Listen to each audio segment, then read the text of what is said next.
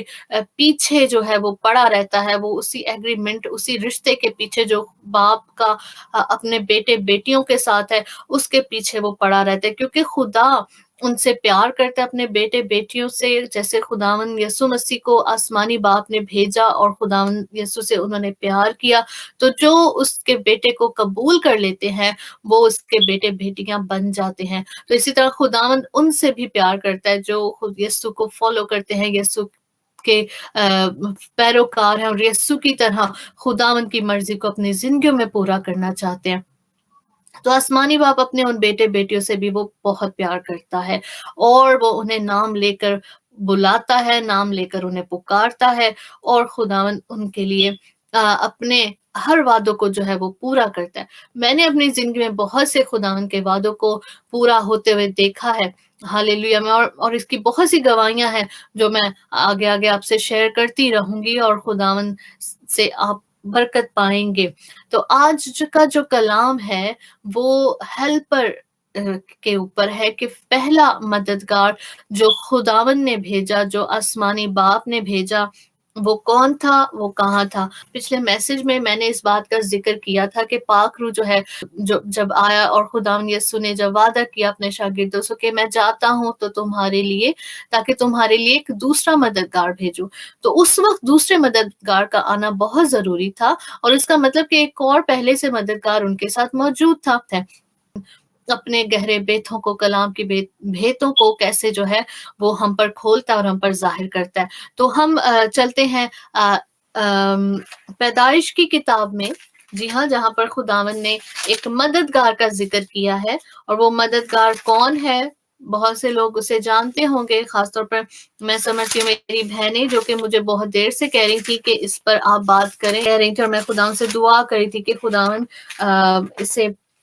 اس سارے کام کو اپنے ہاتھوں میں لے، اس ٹاپک کو خداوند، کیونکہ یہ آپ کا کام ہے کلام کو جس طرح سے بھی بیان کرنا، الفاظوں کی ترتیب، اور جو بھی خداوند آپ بھید کی باتیں کرنا چاہتے ہیں تو اس سے خداوند آپ ہم سے کریں۔ تو آج میں دعا کرتی ہوں کہ آج جو بھی خداوند اس ٹاپک کے بارے میں ہم سے کلام کرے وہ ہم سب کے لیے باعث برکت ہو، اور کیونکہ یہ ٹاپک بہت خاص ہے، جو کہ میں سمجھتی ہوں خداوند کی بیٹیوں کے لیے، خاص طور پر ہم بیٹیوں کے لیے، ہم بہنوں کے لیے، جو ہم بھی خداوند کے ساتھ اس کی خدمت میں ساتھ ہیں، جبکہ ہمیں کئی بار بہت ساری ریجیکشن کا سامنا کرنا پڑتا ہے، اور بہت ساری مشکلوں کا سامنا پڑتا ہے، ہمارے بھائیوں کی نسبت بہنوں کو جو ہے زیادہ اپنے آپ کو ثابت کرنے کے لیے محنت کرنی پڑتی ہے، اپنی کالنگ کو ثابت کرنے کے لیے انہیں زیادہ محنت کرنی پڑتی ہے، جو کہ میں یہ سمجھتی ہوں کہ بہت ساری ہماری بہنوں کو جو ہے بولنے کی اجازت نہیں دی جاتی، انہیں چپ کرا دیا جاتا ہے، اور انہیں جو ہے خاموش رہنے کے لیے کہا جاتا ہے، جبکہ خداوند جو ہے انہیں اٹھاتا ہے، انہیں کھڑا کرتا ہے، اور انہیں اختیار دیتا ہے، اس نے خدا نے چنا ہوا ہے، نہ صرف اپنے بیٹوں کو بلکہ اپنی بیٹیوں کو بھی، کیونکہ یوئیل کی کتاب میں لکھا ہے کہ آخری دنوں میں اپنا روح ہر بشر پر ڈالوں گا، تمہارے بیٹے اور بیٹیاں جو ہے وہ نبوت کریں گے۔ تو وقت بہت قریب ہے کہ خداوند ہر ایک سے جو ہے اپنا کام لے رہا ہے، اپنی بیٹیوں سے۔ تو پیدائش کی کتاب میں ہی خداوند نے جب ہوا کو بنایا، اور جب خدا نے آدم کو بنایا اور باغ عدن کی میں سب چیزوں کو بنایا، اور بہت سے خداوند نے باغ عدن میں جو جانور بنائے، اور ان جانوروں کو بنا کر خداوند جب آدم کے پاس لے کر آیا، اور خداوند نے چاہا کہ وہ دیکھیں کہ آدم جو ہے ان کے کیا نام رکھتا ہے، تو جو بھی نام آدم نے رکھا ان جانوروں کا، وہ ان کا نام کہلایا۔ اور پھر خداوند نے دیکھا کہ جو جانور خداوند لے کر آئے ان میں سے دیکھا کہ جو بھی جاندار تھے، خداوند نے دیکھا کہ آدم کے لیے ان میں سے کوئی بھی مددگار خداوند کو نہیں ملا۔ ٹھیک ہے، اگر آپ اسے پڑھیں پیدائش اس کے دوسرے باب میں، تو اس کو ہم پڑھتے ہیں 15 آیت سے۔ ٹھیک ہے، آئے ہم اسے مل کر پڑھیں 15 آیت سے۔ اور خداوند خدا نے آدم کو لے کر باغ عدن میں رکھا کہ اس کی باغبانی اور نگہبانی کرے۔ اب یہاں پر خدا نے آدم کو باغ عدن میں رکھا اور اس کو ایک ذمہ داری سونپ دی، اسے ایک کام سونپ دیا کہ وہ باغ کی کیا کرے، باغبانی اور نگہبانی کرے، ٹھیک ہے۔ اور خداوند خدا نے آدم کو حکم دیا اور کہا کہ تو باغ کے ہر درخت کا پھل بے روک ٹوک کھا سکتا ہے، لیکن نیک اور بد کی پہچان کے درخت کا کبھی نہ کھانا، کیونکہ جس روز تو نے اس میں سے کھایا تو مرا۔ تو خداوند نے آدم کو باغ عدن میں رکھنے کے فوراً بعد ہی اسے یہ حکم دے دیا کہ کون سے درخت کا پھل کھانا ہے اور کون سا پھل جو ہے وہ تو نے نہیں کھانا۔ اس کے بعد 18 آیت میں ہم دیکھیں، اور خداوند خدا نے کہا کہ آدم کا اکیلا رہنا اچھا نہیں، میں اس کے لیے ایک مددگار اس کی مانند بناؤں گا۔ اب یہاں پر ہم لفظ دیکھتے ہیں مددگار۔ ایک خداوند یسوع نے اپنے شاگردوں سے وعدہ کیا کہ میں تمہارے لیے دوسرا مددگار بھیجوں گا، اور وہ پاک روح ہے۔ دوسرا مددگار پاک روح کی صورت میں شاگردوں کو ملا، جو ان کو روح کا لباس جو ان سے چھین چکا تھا باغ عدن میں، وہ روح کا لباس انہیں مل گیا۔ جو روحانی موت ان کی ہو چکی تھی باغ عدن میں پھل کھانے کی وجہ سے، وہ روح کا لباس پاک روح کے آنے سے انہیں وہ راست بازی کا لباس دوبارہ مل گیا، ٹھیک ہے۔ تو یہ پاک روح ایک مددگار ہے اور ہمیشہ ہے، ہمارے ساتھ ہے، ہمارے اندر ہے، اور اس پاک روح کو خدا نے ایز اے مددگار انہیں اسے ڈکلیئر کیا کہ میں چاہتا ہوں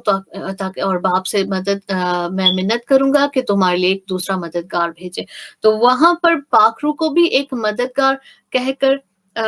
پکارا گیا ہے۔ پاک روح ہمارا استاد ہے، ہمارا ٹیچر ہے، ہمارا مددگار، ہمارا سب کچھ ہے۔ میں سمجھتی ہوں کہ پاک روح کے بغیر میں کچھ بھی نہیں ہوں۔ I'm nothing without Holy Spirit. I need him every day. I need Holy Spirit. I need the presence of Lord every day in my life 24/7. کیونکہ میں جانتی ہوں کہ خداوند کا روح کس طرح سے میری زندگی میں کام کرتا ہے، اور وہ کتنی اہمیت کا باعث ہے، نہ صرف میں سمجھتی ہوں میرے لیے بلکہ ہر اس انسان کے لیے جو خدا کے جو روح سے نئے سرے سے پیدا ہو چکا ہے۔ تو بہت ضروری ہے کہ ہر روز وہ خداوند کی حضوری میں چلیں، اور جو بھی کام کرے خداوند کے روح میں، اس کی حضوری میں، اس کے کلام میں رہتے ہوئے کرے۔ آمین۔ اور یہاں پر لکھے کہ خداوند نے کہا 18 آیت میں اس کے لیے ایک مددگار اس کی مانند بناؤں گا۔ اب خداوند نے کہا ایک مددگار اس ہی کی مانند، یہ نہیں کہا کہ اس سے ویلیو میں یا حیثیت میں تھوڑا کم یا زیادہ، بلکہ خداوند نے کہا ایک مددگار اس ہی کی مانند جو ہے میں بناؤں گا، ٹھیک ہے۔ اور 19 آیت میں ہم دیکھتے ہیں، اور خداوند خدا نے کل دشتی جانور اور ہوا کے کل پرندے مٹی سے بنائے اور ان کو آدم کے پاس لایا کہ دیکھے کہ وہ ان کے کیا نام رکھتا ہے۔ اور آدم نے جس جانور کو جو کہا وہی اس کا نام ٹھہرا۔ جیسے پہلے میں نے آپ سے ذکر کیا کہ آدم نے جو نام انہیں کہا وہی ان کا نام ٹھہرا۔ اور آدم نے کل چوپایوں اور ہوا کے پرندوں اور کل دشتی جانوروں کے نام رکھے، پر آدم کے لیے کوئی مددگار اس کی مانند نہ ملا۔ اب جب خداوند تمام جو دستی جانور تھے ان کو آدم کے پاس لے کر آیا، ایک تو باغ کی نگہبانی اور باغبانی کا بھی کام اسے سونپ دیا گیا، اور دوسرا جانوروں کی دیکھ بھال کا بھی، ظاہر ہے اتنے سارے جانور ہیں، ان سب کی دیکھ بھال اور ان کے نام رکھنا، وہ ساری ذمہ داری بھی آدم کو سونپ دی گئی۔ اور پھر خداوند نے یہ بھی دیکھا کہ آدم کے لیے اس کی مانند ان میں سے کوئی بھی ایسا نہیں تھا جو اس کے لیے مددگار ثابت ہوتا۔ تو پھر ہم دیکھتے ہیں 21 آیت میں کیا کیا خدا نے کیا کیا۔ 21 آیت میں ہم پڑھیں گے، اور خدا نے آدم پر گہری نیند بھیجی اور وہ سو گیا، اور اس نے اس کی پسلیوں میں سے ایک کو نکال لیا اور اس کی جگہ گوشت بھر دیا، اور خداوند خدا اس پسلی سے اس کے لیے اس پسلی سے جو اس نے آدم میں سے نکالی تھی ایک عورت بنا کر اسے آدم کے پاس لایا۔ ہاللویا۔ یہاں پر ہم دیکھتے ہیں کہ عورت کا وجود یا عورت